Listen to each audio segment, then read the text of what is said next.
日突然来临，小白被困家中，眼看仅有的食物即将耗尽，突然激活了家族兴旺系统，只要娶妻生子，就能获得丰厚的奖励，前提要是对方自愿的。刚好此时隔壁饿了7个2天半的姐妹突然上门求助：“白哥，你可以给我们点食物吗？我妹妹快不行了。”我可以给你食物，我这里还剩一些，咱们3个人吃，还能坚持1、2天。看见小白有吃的，妖姬忍不住咽了下口水。可是有什么代价吗？我喜欢你，我一见你就有一种似曾相识的感觉。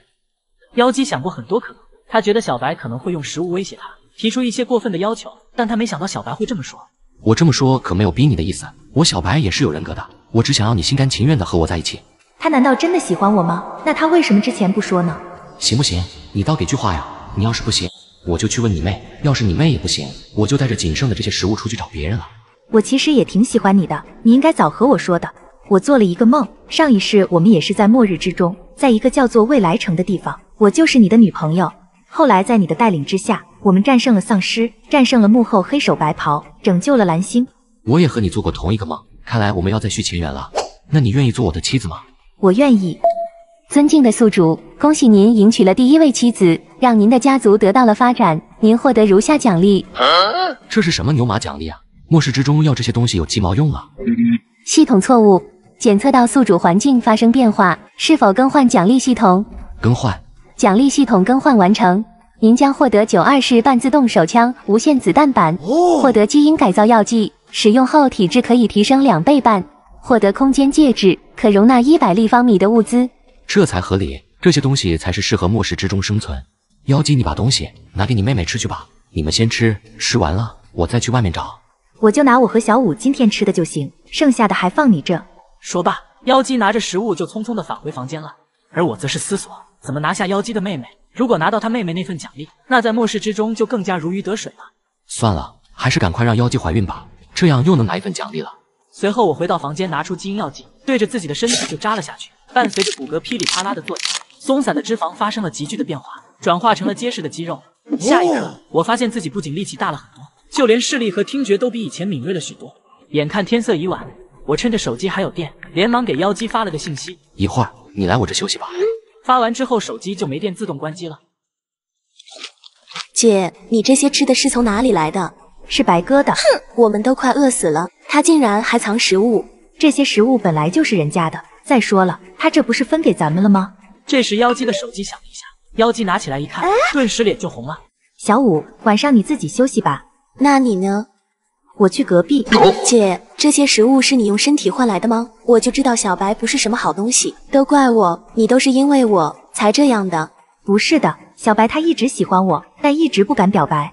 他以后要冒着生命危险去找食物，怕死在外面才和我表白的。就算是我不同意，他也会给我们食物的。一番安慰后，妖姬这才把妹妹安抚好。我还以为你不来了呢。我给你回复了，你没看吗？手机没电了。随后，妖姬就躺到了小白的身旁。我们明天还要下去找食物，这样会不会影响状态？你放心，我身体很好的，不会影响的。而且我这是提前锻炼你在末日下的作战能力。我信你个鬼！你这个糟老头！我以前没谈过恋爱。小白有些吃惊，像妖姬这样的美女，20多岁连一次恋爱都没谈过。你一个人出去找食物太危险了，明天我和你一起去吧。等生活稳定下来之后，我再给你，好吗？不用你去，我自己就可以。你放心，我能养活你们姐妹。我得帮你忙，不能拖你后腿。你放心，我有武器。你摸摸这是啥？妖姬随后摸到了一个东西，冰冰凉凉的金属，似乎是管状物，下方有握把。这是枪，那我就放心了。那你来吧。狂风骤雨，有超越常人2倍半的身体素质的小白，要不是强行控制住了自己，妖姬可能要2个半月没办法起床。第二天，家里剩下的食物不多了，我要去外面寻找食物了。毕竟现在可不是我一人吃饱全家不饿的时候了。白哥，你要出去吗？对，家里食物不多了，我得出去找点吃的。还有以后你该叫我姐夫了。姐夫，我姐姐呢？你姐姐昨天晚上太累了，你去陪着她吧，在家等着我，我给你们带吃的回来。好。我走以后你把门锁好，再找点东西堵一下，除非是我回来了，不然别开门，知道了吗？知道了，那个你小心点啊，姐夫。此时楼道里已经没有丧尸了，似乎是因为这一层都没人敢出门，所以丧尸去其他地方觅食了。由于此时电梯已经断电，所以我只能走楼梯下楼。然而刚拐了个弯进入楼道，一声类似兽吼的恐怖嘶吼声就响了起来，接着是一股扑面而来的臭味。楼道里竟然有一只丧尸，随即便向我扑来。我直接从空间戒指中取出了手枪，随着一连串的声响，直接把丧尸打成了筛子。我枪，吓老子一跳，还好这武器给力。枪声可能引来其他丧尸，我也不敢多想，连忙起身来到了另一条消防通道，从消防通道的楼梯下去。刚来到1楼，就看到1楼大厅游荡着很多丧尸。我该怎么从这里出去呢？虽说手里有枪，但外面的丧尸有点多，万一不小心被抓一下，那我就完蛋了。好在末世之中最不缺饿极了的人，刚好隔壁公寓有一群人正朝着大厅走去，他们拿着消防斧、球棒等武器，准备得十分充分，配合也十分默契，应该不是头一次外出找食物的。1楼大厅的丧尸一下子就吸引过去，我趁着这个机会直奔便利店跑去。一进便利店就闻到了一股恶臭，地上有2具尸体，正是这尸体散发的恶臭。尸体很完整，不像是被丧尸咬的，应该是人为的。通过尸体身上的衣物判断，他们应该是便利店的员工。这便利店里的货架空了大半，应该是有人来扫荡的。我当即发动空间戒指，把剩余的食物和纯净水都收入空间戒指之中。这些东西虽然不多，但足以让我和家里的那姐妹俩生存好长一段时间了。正当我准备返回的时候，突然感到脑后一阵剧痛，眼前直冒金星。你小子竟然搞偷袭！若不是我体质翻了2倍半，指不定就晕过去了。你竟然有手枪，还是924式的？现在才末世第6天，以前都是太平盛世，谁手里能有枪？难怪他那么惊讶。是你啊，徐灿。我半年前租房子就被当时身为房屋中介的徐灿坑了，真是冤家路窄啊！说，你刚才看到了什么？我什么都没看到。真的，打得你走你的，我什么都没看见。再给你一次机会，你看到什么了？我看到了，你一挥手，货架上的那些东西都消失不见了。哥，饶我一命，我保证不乱说，饶了我吧，我就当什么都没看见。我刚准备结果了徐灿，突然听到了丧尸嘶吼声，看来是刚才的枪声引来了丧尸。我当即打徐灿的另一条腿，让他无法逃跑，然后自己则是从便利店的后门返回到消防楼梯。在2倍半体质的加持下，我一口气跑到了24楼，丝毫不带喘气。而楼下便利店的徐灿则成为了丧尸的食物。谁？小五是姐夫。还好你安全回来了，我和小五在楼上一直担心你。我没事，你放心吧，我会一直保护你和小五的，也会保护我们的孩子。讨厌，哪里会这么快啊？那我们就抓点紧。我想你给我生孩子，生好多个孩子。我又不是老母猪。这一大袋子足够我们3个人吃2、3天了。姐夫，你好厉害啊！出去一会儿就拿回来这么多食物。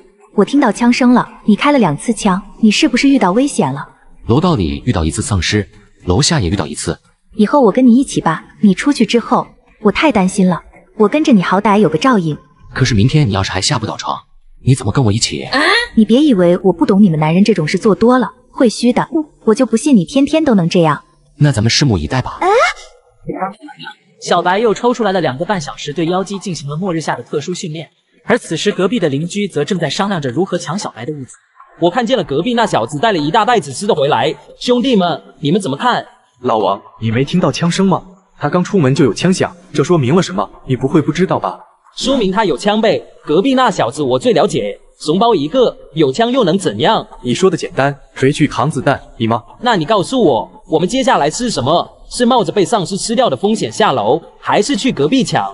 正因为他有枪，我才想去抢他。你们想想，若是我们在末世之中也有枪，会缺吃的吗？会缺女人吗？我听老王说过，隔壁有朵姐妹花，特别好看。你们听我说，隔壁那小子就是一个普通人，不知道从哪里捡了把枪，他能发挥出几成威力？我们动动脑子，想办法骗他把门打开，根本不给他开枪的机会，直接制住他。接下来嘛，抢枪、抢粮、抢女人。顿时，几个人都是猥琐地笑了起来。耗子，你的意思呢？那就听老王的。不过想让他开门，肯定不能我们自己去。末世之中，对于壮年男人都会有防备心的。他只要不是傻子，就不可能开门。那我们就抓个女人代替我们。几人经过商议后，当即开始行动。随后几人来到了16号的房门前。里面有人吗？我们是救援队的，开下门，我们这里有吃的。一开始16号的住户还不信。听到上午的枪声了吗？那是我们救援队开的枪。你想一想，这公寓里除了救援队，谁还能有枪？当王静茹打开门一看，发现是同层的邻居，当即就知道自己上了当，慌慌忙忙的就想关门。你给我老实点，不然就不要怪我不客气了。王静茹发出惊恐的叫声，王家害怕她引来丧尸，一拳重重打在她的肚子上，顿时王静茹疼得跪倒在地，一点声音都发不出来。王哥，这牛不错啊，要不哥几个先乐呵乐呵。毛子，你他妈别一天天脑子里净想女人，现在女人重要吗？现在重要的是拿到枪，只要有枪，要什么女人没有？到时候隔壁姐妹花都是我们的。王静茹经过几人的暴力手段，已经完全的服从了这几人。随后，王家把计划告诉王静茹，教她如何装可怜哄骗小白开门。等你帮我们抓到12号里面的姐妹花，以后就有2个人帮你分担。要是你失败了，以后我们4个轮流你了。去吧，去敲12号的房门吧。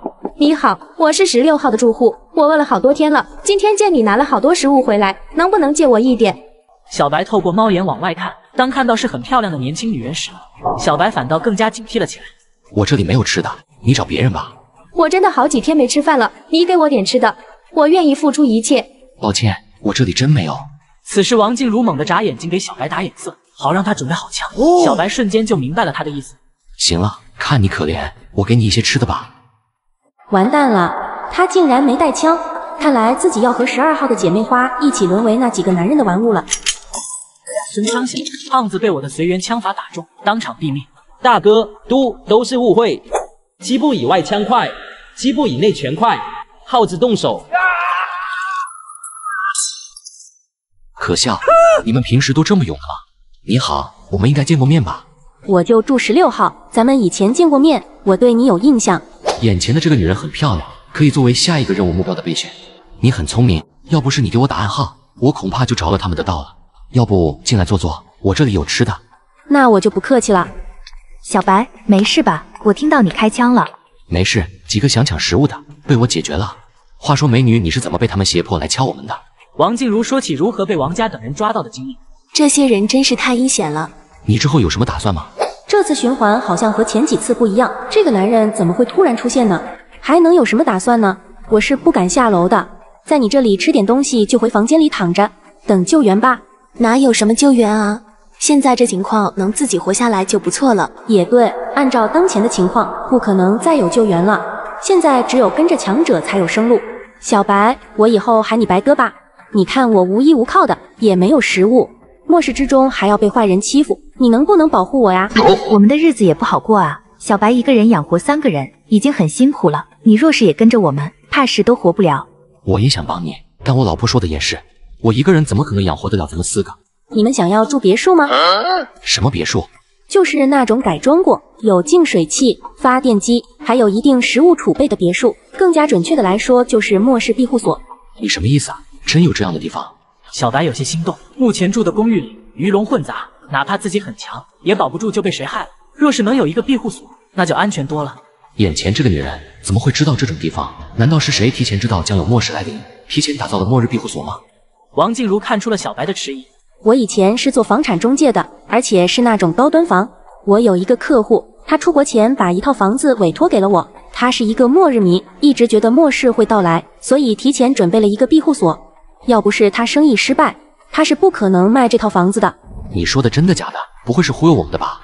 当然是真的。到底有没有这房子，咱们去看看就知道了。要是没有，我一个弱女子还不是任你处置吗？如何？好，我相信你。你告诉我们位置，我们研究一下路线，就去那个别墅看一看。在到达别墅之前，你不会缺吃的，也不会有人能欺负你。我说的那个别墅比较偏僻，在10环外一个靠山的别墅区，距离我们这里大概有10几公里。要是想过去的话，我们要提前规划。我房间里有个无人机，带拍摄功能，我去把它拿过来。这东西能帮我们的大忙。好东西，我和你一起去拿。说罢，小白起身和王静茹一起去了16号。望着2人离去的背影，姐，我看这个女人不安好心，你一定要小心点。别想那么多，我看得出来，王静茹她也只是想活命而已。16号房间，小白打量着四周的环境，心里对于王静茹多了几分怀疑。一个房产中介能住得起这么好的房子吗？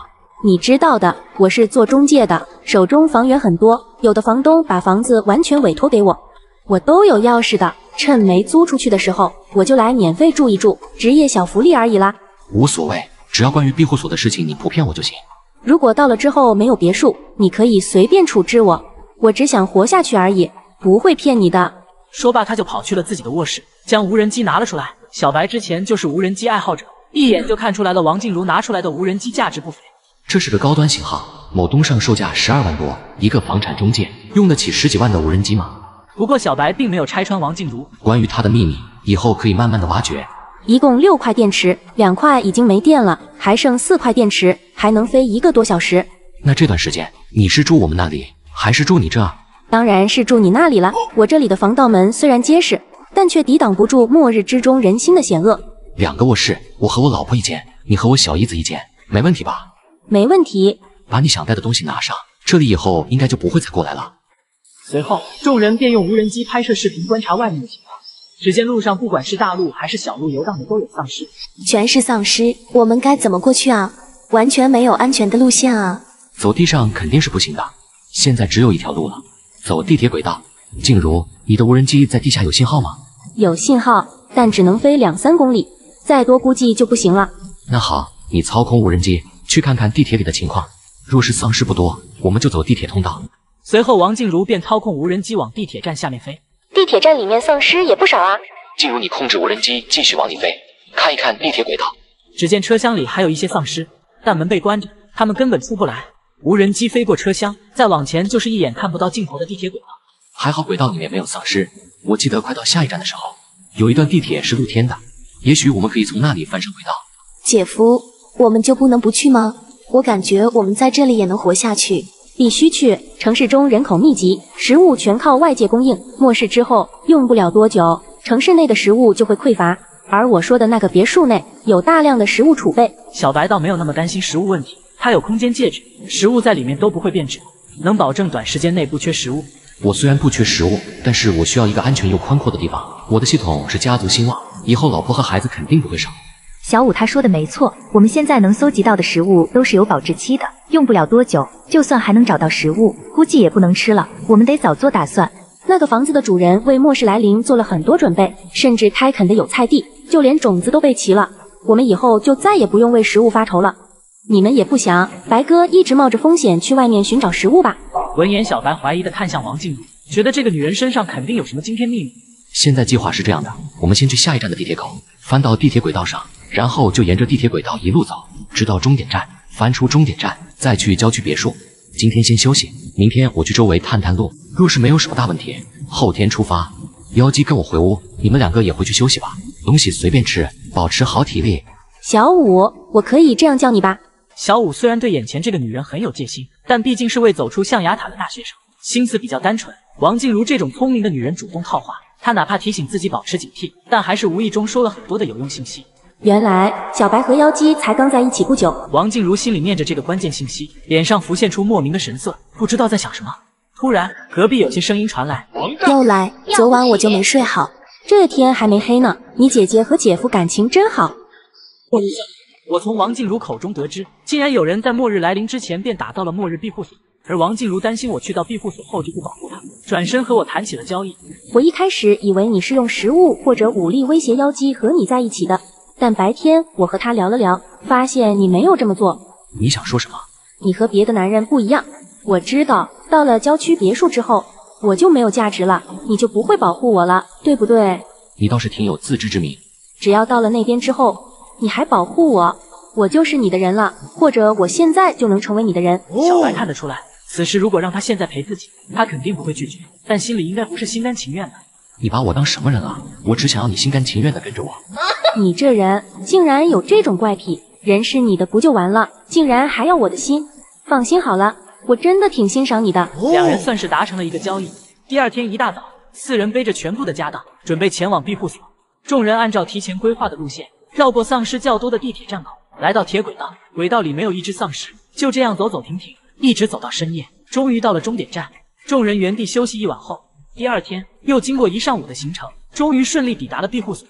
终于到了，看到那里了吗？从那条小路走，大概3-5分钟就到别墅区了。这么偏的地方建别墅真的卖得出去吗？这个别墅建的时候压根就没考虑过卖给普通人。快过去吧。一会儿不管发生什么，你们都不要说话，全由我来应付，好吗？凭什么听你的？我就知道你之前说的话都是假的，你肯定不是房产中介。小五，你别说话。众人随着和王静茹相处的时间越长，发现她说的话的漏洞也就越多，也就是小白信她，不然安家姐妹可不会跟她来这种荒凉的地方。听静茹的，她虽然有秘密瞒着我们，但却不会害我们。等到了之后，她也会把秘密告诉我们的。我不是有意瞒你们的，只不过事实太过离奇，我说了，你们也不会信。而且有些东西我也是慢慢才想起来的。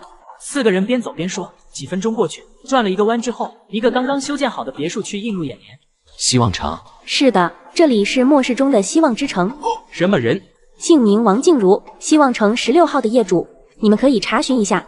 保安听到他的话后，马上开始查询。片刻之后，尊敬的业主，欢迎回家。他们都是我的人，也要一起进去。当然，这是您的权利。进入到别墅区之后，众人往里走，眼睛则是四处打量，观察着别墅区内的环境。这个别墅区一共有100栋小别墅，每一个都是改造过的，十分适合末世生活。白哥、妖姬、小五，这个地方以后就是我们的家了。发电机、净水器、取暖制冷的设备都在地下室里，仓库里储存的有蔬菜种子，我们之后可以种到花园里。妖姬、小五，你们一人挑一个卧室休息吧，我要和静茹聊一聊。王静茹的秘密实在是太多了，尤其是到了这里之后，她几乎没有了隐藏的想法。那咱们就去我的卧室聊吧。他已经意识到，小白要的可不是聊一聊这么简单。终于回家了，到这里我总算是能松一口气了。这么急吗？我还以为你会先问我的秘密呢。看来好奇心还是比不了男人的欲望呀。静茹，你愿意嫁给我做我的妻子吗？只要你真心跟我，以后我会保护你的安全，并让你过上衣食无忧的生活。你这人真奇怪，末世之中，别人都是只想发泄欲望，而你偏偏喜欢玩真心这一套。不过我愿意。恭喜宿主又迎娶了一位妻子，您的家族更加繁荣了，获得自适配超凡模板觉醒宝石2颗。这次只有2个奖励，而且还是同一个物品，给了2份。我有预感，这次的东西非常了不得。你愣什么？你太好看了。那你到底是先问我秘密，还是先……你说呢？把窗帘拉上，希望城里还有别的人呢。一番大战之后，王静茹把所有的秘密都告诉了小白。她竟然是一个重生者，而且是已经经历过好几次末世的重生者。但是她没有很详细的记忆，而是一点一点的觉醒。末世之前，她觉醒的记忆有限，甚至连希望城都不知道，只是本能的往希望城的方向靠近。你既然是重生者，为什么在这一世还会给王家开门呢？你是不是还知道我的其他信息？上一世根本没有王家敲门的事情。至于你，我前期都没听说过，应该是一种蝴蝶效应。前几世你可能运气不好，早就嘎掉了。应该是之前的自己没有得到家族兴旺系统，所以早早的就凉了。而且重生者不光只有我一个，希望城的建造者就是一个很厉害的重生者，他在末世之前就建造了希望城，并对每一个觉醒记忆的人开放。希望城内的100栋别墅住的都是重生者，有的有好几次末世的记忆。重生者总共有100个吗？只是希望城只有100个名额而已。其实这也是我选择跟你的原因之一。我前世是靠抽签拿到16号别墅的，但城主很快会宣布命令，别墅的拥有者不可拒绝别人的挑战，若是别人挑战我，而我输了，就得让出别墅的使用权。所以你前世是被人赶出来了吗？是的，所以我才愿意做你的情人，换取你的保护。你得感谢末世，不然要是换成以前的我，你怎么可能那么轻易得到我？你这说的倒是有意思，不过你有一点说错了，你不是我情人，你是我的妻子，我还要你给我生很多很多的孩子。你要是只有我一个女人，我就信。别以为我不知道，你对小五也有想法。其实我也是迫不得已，只为了更好的活下去，你信吗？我信你个头！你还是想想怎么和妖姬交代吧。你来我房间这么久，是个人都知道你在干什么，尤其是小五，他盯你可是盯得特别紧的。这你就别管了，等你恢复了之后，我再来找你。姐夫，你太过分了！你和我姐才在一起多久啊？你就这样，而且还是王静茹那个奇怪的女人。看来你根本没把我放在眼里。这个女人秘密太多了，若是不这么做，我根本不敢信任她。怎么可能？你这么厉害，她能拿我们怎么样？小白当即把王静茹刚刚所说的那些东西又给2姐妹说了一遍。竟然真的有重生者！你们想啊，几百个重生者，甚至更多，他们可都盯着咱们的房子的。我们若是没有一个重生者真心帮助我们，怎么和他们竞争呢？他掌握着那么多未来的情报，他稍微有点歪心思就能把我们坑大。你们要相信，我是真的把你们当家人的。虽然我很不开心，但是我的理智告诉我，我应该相信你，而且我觉得你很不简单，以后肯定不止一个女人的。把2姐妹安顿好后，我来到客厅，拿出来了刚才系统给的自适配超凡模板觉醒宝石。我直接吸收了宝石，只觉得浑身发热，紧接着耳边响起真龙血翼4个字凭空在我脑海中浮现，同时我也知道自己所获得的各种超凡力量，龙族血统、龙威以及龙祖息。白哥，我刚刚好像听到了什么奇怪的声音，你听到什么声音了？我也不知道，有点像什么生物的叫声，听着不像常规生物，但现在还没有到新纪元时期，应该不会有超凡生物存在的呀。季小姐，故人来访，还请出来一见。白哥，上一世夺走我房子的人来了。王小姐，你是不是怕了？怎么还不开门？兄弟们都等着你呢。白哥，外面那个人就是上一世夺走我房子的人，不过上一世是我加入希望城2个半月后，他才来挑战我夺走了房子，没想到这一世他竟然来得这么早。希望城的挑战规则是什么？单挑或者团队作战，但选择权在对方。单挑就不必多说了，各出1人就行了。团队作战的话，要么所有人一起上，要么我们出1个人，他们出5个人。车轮战还有挑战中不能使用枪械。上一世我就收留了几个姐妹，她们基本上都没有战斗力，我去和她单挑，3招就败了。放心，这一世有我。王静茹，你不用装没听到，我听保安说你回来了，你不下来，我会在楼下一直等，除非你一辈子不出门。白哥，这个人虽然轮回几世，但现在还没到新纪元时期，他不会有超凡能力的。你这么厉害，他绝对不是你的对手。不过他们人多，肯定会选择车轮战。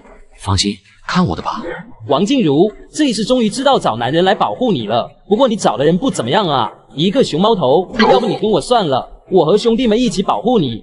朴哥，我们保护他行，但也不能白保护啊，你看我们是不是也得有点好处？这当然了，兄弟们不能白辛苦，想必到时候王小姐一定会体谅我们，给我们一些好处的。王小姐，把你屋里的人都喊出来吧，别浪费时间了。朴国昌，我给你一次机会，现在滚，不然我要让你嘎在挑战中。这时妖姬和小五也走了出来。你什么情况啊？真是一点记性不长，这一世还找女人来帮忙。朴国昌，城主有规定，新纪元之后才能挑战，我现在不和你多说，等新纪元之后你再来。我已经请示过城主了，他已经答应改变规则，现在即可挑战了。强者并不是只看实力，也要看智慧。小王，你比正常人多了这么多世的记忆，对于今天的情况，应当早有准备才是。此时一阵雌雄莫辨的声音传来，只见一个面具人走了过来。城主大人，您来了。白哥，他们人太多了，决斗失败，我们只会被赶出房子而已，不会被赶出希望城。要不我们就认输吧，到时候随便搭个帐篷也能安顿下来。你说的是什么话？你在怀疑我的能力吗？那你小心点，不行就把枪拿出来。虽然这样违反规则，但起码能保证安全。小子，不要逞能，为了女人而嘎可不怎么光荣。别废话，不就是车轮战吗？来就是了。5号房组挑战现在开始，朴国昌，你可以选择你们的出场顺序。申燕鹏，你先来。你在怕什么？你手里不是还有武器吗？孙子开始吧。下一个，小龙，你上。力哥，你怕鸡毛？真以为嘎人不费力气啊？他现在正在恢复呢，而且你又不是没嘎过人。那朴哥，你帮我看着点。断子绝孙脚。我认输。断子绝孙脚。朴哥，就我敲，这小子真狠，小龙这辈子怕是废了。城主小龙已经认输了，他还不放过人家，我请求您立马判他犯规，并判他失败。你什么意思？城主，你既然为了朴国昌修改规则，让他提前来挑战进入，那么是不是也能为我修改一下规则呢？你若是不愿意，我就把这个希望城都抢下来。城主不可啊！若是他一句话，您就改了规矩，显得跟您怕他似的。若是城主只为他改规则而不为我改，那就太欺负人了，我可受不了这种欺负。到时候城主就别怪我不守你这希望城的规矩了。城主抬起了头，小白顿时感觉到自己被一股很阴冷的目光注视。看来这城主也是提前掌握了超凡能力的人。有意思，我可以修改规则，但是你得答应我一个条件。什么条件？我之后会谋划成立一个城卫队，共分为5个部分，设立5个队长，各带一部分人护卫希望城的安全，并组成清理超凡生物。我要你当其中一个城卫队的队长。这哪里是条件，这分明是好处啊！这小子何德何能啊！白哥同意下来，城主十分看重你，这下你发达了。难道是他看出了我的真实实力？反正只有好处没有坏处，我答应。很好，挑战的规则改了，挑战者发起挑战之后，除非被挑战落败，不然只能由被挑战者决定挑战是否结束。接下来你们谁上？你实力不错，但我之前都没听说过你，可见你并不是重生者。我是混过好几次末世的人，战斗经验比你丰富的多。你不要以为你真的能打过我。16号房子的归属已经确定，还有没有人要挑战了？没有的话，此次挑战就结束了。新纪元之后，你到我麾下任职。好的，诸位还有人要挑战吗？没有的话，那就各回个家吧。以后不要随意打扰我。白哥，你简直太帅了！我还有一颗觉醒宝石，你们商量一下宝石的归属吧。觉醒宝石真的是觉醒宝石吗？我前期是只听说过这玩意，这还是头一次见。觉醒宝石是什么？这是新纪元之后才会出现的东西，极其珍贵，能让人觉醒适合自身的超凡模板。通俗来说，它能让你变成超人。不过这东西怎么提前出现了？东西你们别管我怎么来的，我有2个，我自己已经用过1个了，你们商量一下这个谁用。你已经用过了，怪不得你那么厉害，原来如此。我想要用这个觉醒宝石，那就给妖姬用吧。小白哥哥，我想要帮你，我不想当一个拖油瓶。你们2个都没意见吧？没有。那好，这枚宝石就给妖姬用。妖姬，你觉醒了什么模板？是风舞者，是一个传奇模板。我是真龙血翼，也是传奇模板。重生了几世，我听说过的传奇模板就没几个，怎么现在身边随便一个人觉醒就是？太不可思议了！说不定我们这一次能够撑到末世结束。相信我，这一次肯定能的。回头我也给你们都搞一枚觉醒宝石，让你们也觉醒超凡模板。那个白哥，你今天好好陪陪他吧，我这边你3、5天的不来也没事。妖姬，我们要一个孩子吧？现在是末世，我们要保持最佳状态。我看还是先不要孩子为好。回头你找个便利店拿回来一些娃娃嗝屁袋吧。我不喜欢的玩意。再说了，你难道不想给我生孩子吗？我当然愿意给你生孩子了，但现在不是情况特殊吗？恭喜宿主您的妻子妖姬有了身孕，10月怀胎，婴儿降生之后，您的家族会更加繁荣。奖励在您的孩子降生之后全额发放，您也可以提前预支1半，但预支的奖励不可选择，会随机发放。请问是否预支奖励？必须预支。您获得以下奖励：侦察之心，每周生产出1个侦察之灵。侦察之灵具有方圆100米的侦察范围，并具有隐身效果。宿主手握侦察之心，就可以查看侦察之眼监控的画面。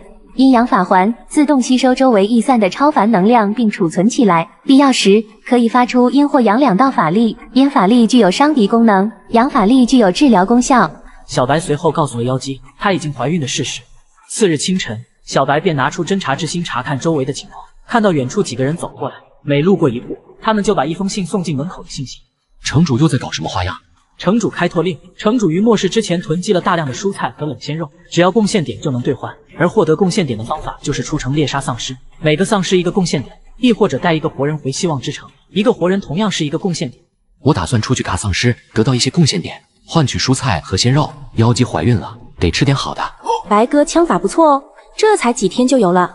别听他胡说，测试都没做过，他怎么就知道我怀孕了？我想和你一起出去嘎丧尸。你们去吧，我和小五在家里等你们，顺便把上下3楼都收拾收拾。希望城安全吗？若是再有人来挑战，该怎么办？有城主坐镇，在新纪元之前，希望城里都是安全的。我们只要在家里，就没有人敢进来。那妖姬，咱们走吧。为了更便捷的出行，我们当即赶往希望城的车行，准备先租一辆代步车。白队长，欢迎光临。租车还是买车？租车1天3贡献点，买车是100贡献点。你认识我？